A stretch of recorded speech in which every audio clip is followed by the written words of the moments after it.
Dear students, today we are going to learn about apomixis. What is the term? Apomixis. What is the meaning of apomixis? Apo means away from something. Apo means apo na enna meaning? Away from something. Away from fertilization is called as the apomixis. What is apomixis ma? Away from fertilization is called as the apomixis. Fertilization means, what does mean by fertilization? The fusion of male and female gamete. The process of fusion of male and female gamete is called as fertilization. So apomixis is a asexual type of reproduction. Apomixis is a asexual type of reproduction. So starting la நம்ம ரெண்டு term படிக்க போறோம். ஒன்னு நான் கேட்டேன் amphimixis, other one is called as the apomixis. Amphimixis na என்ன definition பாரு? Reproductions involving fertilization. Amphimixis na என்னது? Reproduction involving fertilization is called as amphimixis. ஓகேவா? சோ இந்த டேர்ம் உனக்கு எல்லாருக்குமே தெரிஞ்சிருக்கணும்டா. Amphimixis na என்னது? Reproduction involving fertilization. அடுத்து apomixis. Reproduction does not involving fertilization. Apomixis na என்ன தங்கம்? Reproduction does not involving fertilization. Fertilization இல்லாம reproduction நடக்கிறது என்னது? Apomixis. இத நம்ம asexual reproduction னு சொல்லலாம் இல்லையா? ஓகே, இந்த ரெண்டு டேர்ம் நல்லா பாத்துக்கோ. 2 மார்க்ஸ்ல கேட்கலாம் உனக்கு. amphimixis னா என்ன, apomixis னா என்னன்னு. அடுத்து the term apomixis அப்படின்ற டேர்மை கொடுத்தவர் யாரு? விங்க்லர். எந்த இயர்ல கொடுத்திருக்காரு? 1908. விங்க்லர் in 1908ல apomixis அப்படின்ற டேர்மை வந்து கொடுத்திருக்காரு. ஓகேவா? சோ இது என்ன சொல்ல? It is a substitution of the usual sexual system அப்படின்னு சொல்றாங்க. யூசுவல் செக்சுவல் சிஸ்டத்துக்கு ஒரு சப்ஸ்டிடியூஷன். ஓகேவா? புரிஞ்சிட்டியா? சோ செக்சுவல் சிஸ்டம் நடக்க முடியாத அந்த ஒரு கண்டிஷன்ல இது ஒரு சப்ஸ்டிடியூஷனா வருது. எது? apomixis. ஓகேவா? it does not involve meiosis and syngamy. இந்த ரீப்ரொடக்ஷன்ல உனக்கு மியோசிஸும் சின்காமியும் நடக்காது. ஓகேவா? So it mimics likes the sexual reproduction. Apomixis mimics likes the sexual system of reproduction. ஓகேவா? So இதுவரைக்கும் உனக்கு இன்ட்ரோடக்ஷன் புரிஞ்சதுலமா? Apomixis என்னது? Away from fertilization. It is a asexual reproduction. இதுல amphimixis இருக்கு, apomixis இருக்கு. Amphimixis na reproduction involving the fusion of male and female gamete. Apomixis means reproduction does not involving the fusion of male and female gametes. This term was given by Winkler in the year 1908. It is a substitution for usual sexual system. இது ஒரு asexual system of reproduction. It is a substitution for the usual sexual system. It does not involve the meiosis and syngamy. Meiosis என்னடா? Cell division இல்லையா? So diploid cells உனக்கு divide ஆகி meiosis 1ல வந்து 2 செல்ஸும் meiosis 2ல வந்து 4 haploid செல்ஸும் form ஆகுறதா உனக்கு meiosis cell division இல்லையா? 11thல படிச்சிருக்கோம் இல்லையா? Mitosis, meiosis. அடுத்து syngamy னா என்னன்னு சொல்லிருக்கேன்? Fertilization is otherwise called as syngamy. Fusion of male and female gamete நம்ம syngamy ன்னு படிச்சிருக்கோம். ஓகேவா? அண்டர்ஸ்டாண்ட் ஆயிட்டியா? அடுத்து P Maheshwari. He is a professor. So plant tissue cultureல அவரை பத்தி நம்ம படிப்போம். அவரோட டயக்ராம் வந்து plant tissue culture lessonல வந்து அவரோட பிக்சர் கொடுத்திருக்காங்க. In 1950ல apomixis வந்து 2 டைப்ஸா கிளாசிஃபை பண்ணிருக்காரு. இவர் ஒரு கிளாசிஃபை பண்ணிருக்காரு. அது வந்து recurrent apomixis, non recurrent apomixis அப்படின்னு சொல்லிட்டு ஃபர்ஸ்ட் இத 2 மெயின் டைப்ஸா கிளாசிஃபை பண்ணிருக்காரு.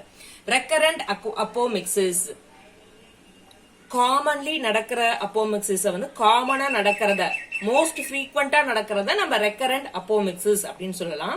நான் ரெக்கரண்ட் அப்படின்னா ரேரா நடக்கிறது என்னது? நான் ரிகரண்ட் அப்போமிக்சிஸ் அப்படின்னு சொல்லலாம்.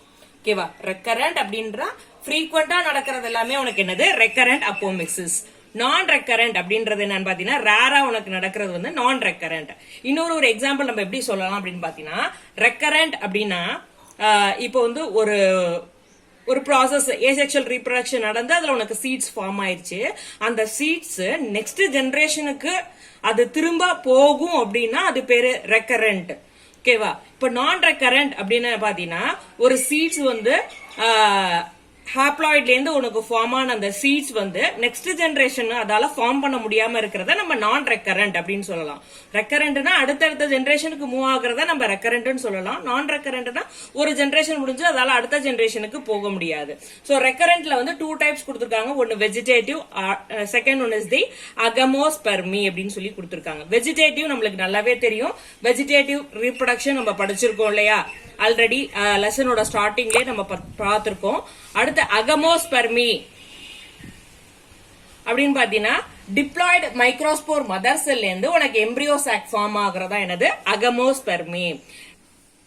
அகமோஸ்பெர்மினா என்னது diploid megaspore mother cells forms the embryo. எம்பிரியோல இருந்து உனக்கு சீட்ஸ் ஃபார்ம் ஆகுறதா என்னது அகமோஸ்பெர்மி அப்படின்னு சொல்லி சிம்பிள் டெஃபினேஷன் இங்க நீ தெரிஞ்சுக்கோ. நான் ரெக்கரண்ட் அப்போமிக்சிஸ் என்னன்னு பாரு. Embryo develop from the haploid unfertilized egg. Embryo உனக்கு எங்க இருந்து ஃபார்ம் ஆக போகுது, எக்ல இருந்து தான் ஃபார்ம் ஆக போகுது. Embryo is developed from the haploid egg. Embryo எங்க இருந்து ஃபார்ம் ஆக போகுது, ஹாப்ளாய்டு எக். ஆனா அந்த எக் என்னது அன்ஃபர்டிலைஸ்டு எக்கா இருக்கு. ஓகே, அப்போ உனக்கு என்னது அந்த இத வந்து நம்ம பார்த்தினோஜெனசிஸ், ஹாப்ளாய்டு பார்த்தினோஜெனசிஸ் சொல்லலாம். இது மூலமாவும் நம்மளுக்கு என்னது சீட்ஸ் வந்து ஃபார்ம் ஆகும். ஓகேவா. அகமோஸ்பெர்மிங்கிறது வந்து டிப்ளாய்டு மெகாஸ்போர் மதர் செல்ஸ்ல இருந்து எம்பிரியோ ஃபார்ம் ஆச்சுன்னா அது வந்து அகமோஸ்பெர்மி. இங்க எக்கெல்லாம் உனக்கு ஃபார்ம் ஆகாது. டைரக்டா இந்த டிப்ளாய்டு மெகாஸ்போர் மதர் செல் வந்து எம்பிரியோவா ஃபார்ம் ஆகும். எம்பிரியோல இருந்து சீட்ஸ் வந்துரும். இந்த நான் ரெக்கரண்ட்ல பாத்தீங்கன்னா எக்ல இருந்து தான் உனக்கு வந்து எம்பிரியோ ஃபார்ம் ஆகுது. But the egg is unfertilised one. இதுல ஃபார்ம் ஆற இந்த எக் வந்து இதுல ஃபார்ம் ஆற சீட்ஸ் வந்து உனக்கு அடுத்த ஜெனரேஷனை உருவாக்க முடியாததுனாலதான் இதுக்கு என்ன பேரு நான் ரெக்கரண்ட். இங்க ஃபார்ம் ஆகிற சீட்ஸ் ஏன்னா இது எங்க இருந்து ஃபார்ம் ஆகுது, டிப்ளாய்டு. எல்லாமே டிப்ளாய்டு மெகாஸ்போர் மதர் செல், டிப்ளாய்டு எம்பிரியோ இல்லையா. அப்ப இதுல ஃபார்ம் ஆறது எல்லாமே அடுத்த ஜெனரேஷனை உருவாக்க முடியும். அதனால இது ரெக்கரண்ட். இதுல ஃபார்ம் ஆறதெல்லாம் ஹாப்ளாய்ட்ஸ். ஹாப்ளாய்டுனால இது என்னது அடுத்த ஜெனரேஷன் வந்து ஸ்டெரைலா தான் இருக்கும். உனக்கு அண்டர்ஸ்டாண்ட் ஆயிடுச்சா? ஓகே. பி மகேஸ்வரியோட ரெக்கரண்ட் அப்போமிக்சிஸ் அவர் என்ன பண்ணிருக்காரு, ஃபர்தரா கிளாசிஃபை பண்ணிருக்காங்க. ரெக்கரண்ட் அப்போமிக்சிஸ் வந்து vegetative recurrent apomixis, agamospermy recurrent apomixis 2 டைப்ஸா கிளாசிஃபை பண்ணிருக்காரு. நம்ம வெஜிடேட்டிவ் ஆல்ரெடி வந்து நம்ம படிச்சிருக்கோம் இல்லையா. சோ இது எப்படி ஸ்டெம் மூலமா நடக்கும், ஸ்டெம் கட்டிங் மூலமா, ரூட் கட்டிங் மூலமா, லீஃப் கட்டிங் மூலமா உனக்கு வந்து ரீப்ரொடக்ஷன் நடக்கும். தென் ரன்னர், சக்கர், ஸ்டோலன், ஆஃப்செட்ஸ் மூலமா ரீப்ரொடக்ஷன் நடக்கும். பல்ப், காம், ரைசோ மூலமாவும் உனக்கு வந்து ரீப்ரொடக்ஷன் நடக்கும். இதெல்லாம் வெஜிடேட்டிவ் ரீப்ரொடக்ஷன். ஏசெக்சுவல் ரீப்ரொடக்ஷன்ல படிச்சோம் இல்லையா. அடுத்த டேர்ம் என்னன்னு கேட்டீங்கன்னா அகமோஸ்பெர்மி. அகமோஸ்பெர்மில 3 டைப்ஸ் இருக்கு. அட்வென்டிவ் எம்பிரியானி, டிப்ளோஸ்போரி, அப்போஸ்போரி. ஓகேவா. ஃபர்ஸ்ட் அகமோஸ்பெர்மினா என்னன்னு பாத்துக்கோம். embryos are formed without the act of meiosis and syngamy. So agamospermina என்னன்னு சொல்றோம், embryos are formed without the act of meiosis and syngamy நடக்காம உனக்கு எம்பிரியோ ஃபார்ம் ஆகுறதா என்னது அகமோஸ்பெர்மி. இதுல என்ன டைப்ஸ் இருக்கு பாரு. அட்வென்டிவ் எம்பிரியானி. ஃபர்ஸ்ட் என்னது அட்வென்டிவ் எம்பிரியானி. சோ எம்பிரியோங்கிறது உனக்கு எக்ல இருந்து தான் எம்பிரியோ வந்து ஃபார்ம் ஆகும். அது மாதிரி எக்ல இருந்து ஃபார்ம் ஆகாம அந்த டிப்ளாய்டு ஸ்போரோஃபைட்டிக் செல்ஸ், இதெல்லாம் பாத்தீங்கன்னா நியூசெல்லஸ்ல இருந்தோ இன்டெகுமெண்ட்ஸ்ல இருந்தோ உனக்கு எம்பிரியோ ஃபார்ம் ஆச்சுன்னா that is called as adventive embryony. நம்மளுக்கு நார்மலா எம்பிரியோ எப்படிமா ஃபார்ம் ஆகும், first male gamete fuses with the egg to form the embryo தானே ப்ராசஸ். அட்வென்டிவ் எம்பிரியோனி அப்படின்னு பாத்தீங்கன்னா சோ அது இல்லாம என்னது டிப்ளாய்டு ஸ்போரோஃபைட்டிக் செல்ஸ் நியூசெல்லஸ்ல இருந்தோ அல்லது இன்டெகுமெண்ட்ஸ்ல இருந்தோ உனக்கு வந்து எம்பிரியோஸ் ஃபார்ம் ஆச்சுன்னா தட் இஸ் கால்ட் அட்வென்டிவ் எம்பிரியோனி.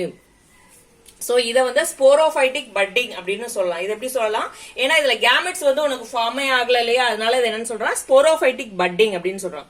எக்ஸாம்பிள் பாத்தீங்கன்னா சிட்ரஸ், மேங்கோ. சிட்ரஸ்னா உனக்கு இந்த லெமன் இதெல்லாம் இருக்கு இல்லையா. சோ அதான் சிட்ரஸ் அண்ட் மேங்கோ. அடுத்து டிப்ளோஸ்போரி அப்படின்னு பாத்தீங்கன்னா இத ஜெனரேட்டிவ் அப்போஸ்போரின்னு கூட சொல்லலாம். சோ டிப்ளோஸ்போரி அப்படின்னு பாத்தீங்கன்னா diploid embryo sac is formed from the megaspore mother cells. Diploid embryo sac தான் இங்க ஃபார்ம் ஆகுது. எதுல இருந்து, டிப்ளாய்டு மெகாஸ்போர் மதர் செல்ஸ்ல இருந்து without the act of meiosis நடக்காம ஃபார்ம் ஆச்சுன்னா that is called diplospory. Example Eupatorium and Aerva. யூபாட்டோரியம்ன்றது ஒரு ஹெர்பு, ஒரு ஃபிளாரிங் ஹெர்பு. அரேவா அப்படின்றது என்னன்னு பாத்தீங்கன்னா எர்வா அப்படின்றது வந்து பொங்கல் பூ அப்படின்னு சொல்லுவாங்க இல்லையா, இந்த பொங்கலுக்கு ஒயிட் கலர்ல வைப்பாங்கல்ல மா இலையோட அந்த பூ தான் அது ஆர்வா அப்படின்றது. அடுத்து அப்போஸ்போரின்ற டேர்ம் இங்க வந்து மெகாஸ்போர் மதர் செல். இந்த megaspore mother cells it undergo meiosis, it forms the 4 megaspores form பண்ணுது. ஃபார்ம் ஆனாலும் அது கிராஜுவலா டிசப்பியர் ஆயிட்டு திருப்பி நியூசெல்லர் செல்ஸ் இருக்கு இல்லையா, எம்பிரியோ சாக்க சுத்தி இருக்கிறதா என்னது நியூசெல்லர் செல்ஸ். அந்த நியூசெல்லர் செல்ஸ் என்னது ஆக்டிவேட் ஆகி டிப்ளாய்டு எம்பிரியோ சாக்க வந்து ஃபார்ம் ஆகுது. அந்த டிப்ளாய்டு எம்பிரியோ சாக்க ஃபர்தரா டிவைட் ஆகி உனக்கு அதுல இருந்து உனக்கு என்னது எம்பிரியோ வந்து ஃபார்ம் ஆகுது.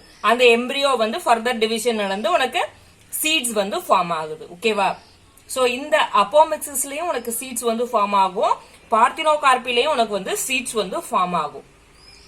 எக்ஸாம்பிள் பாத்தீங்கன்னா ஹைரார்கியம் அண்ட் பார்த்தீனியம்.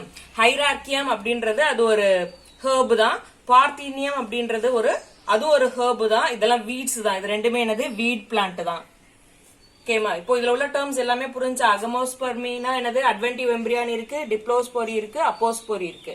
அட்வென்டிவ் எம்பிரியானினா other than the egg cells, நியூசெல்லஸ்ல இருந்தும் இன்டெக்மெண்ட்ஸ்ல இருந்து உனக்கு எம்பிரியோ டெவலப் ஆச்சுன்னா தட் இஸ் அட்வென்டிவ் எம்பிரியானி.